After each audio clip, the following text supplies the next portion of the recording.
So now we will answer the inside activities in chapter 8. So for chapter 8, we have activity entitled Practicing VLSM. So, new subnet mask decimal. Answer is 255.255.255.1.92. So, first prefix notation. 26. First full subnet range. Ito. Second full subnet range. 64.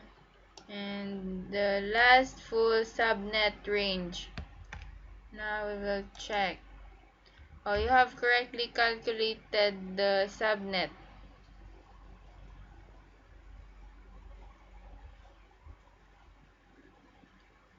So,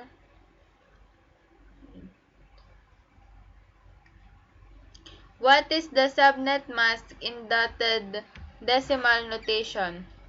A subnet mask is another group of dotted decimal numbers representing a binary number that distinguishes which part of the IP address represents the network.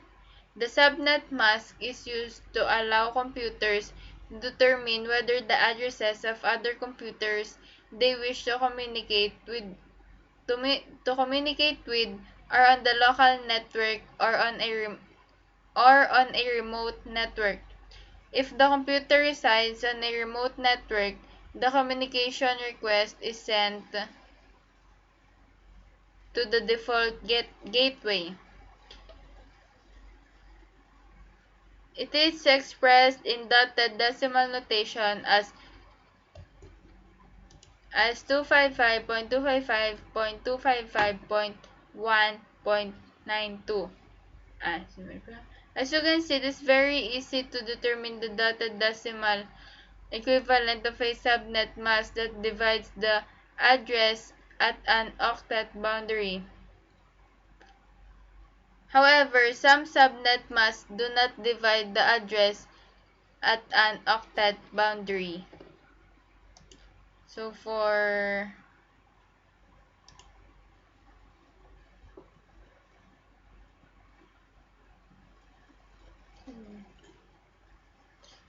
the first prefix notation, according to the CIDR standard, the first part of an IP address is a prefix, which identifies the network.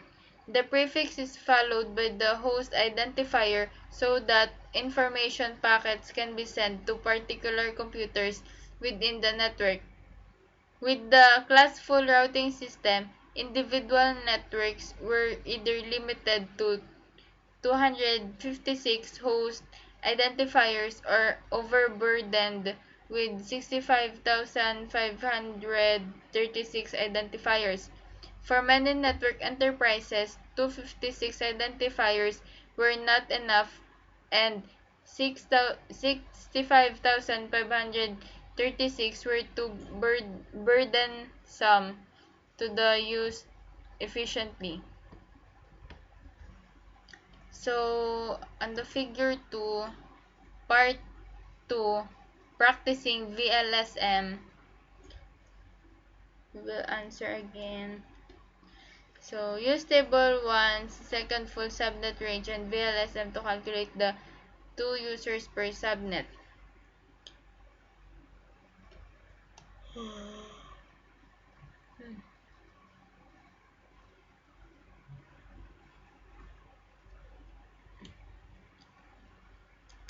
So, next, new VLSM subnet mask decimal. So, VLSM prefix notation 27. First full VLSM subnet range. For the last one, last full VLSM subnet range We're going to check. Oh, it's wrong.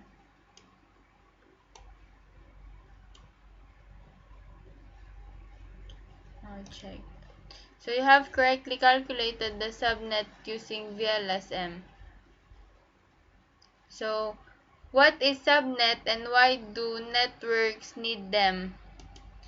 A point-to-point subnet allows two devices to connect, while a data center subnet might be designed to connect many more devices. Each organization is responsible for determining the number and size of the subnets it creates, within the limits of the address space available for its use. So why do we use subnets? The main purpose of subnetting is to help relieve network congestion. Congestion used to be a bigger problem than it is okay because it was more common for networks to use hubs than switches.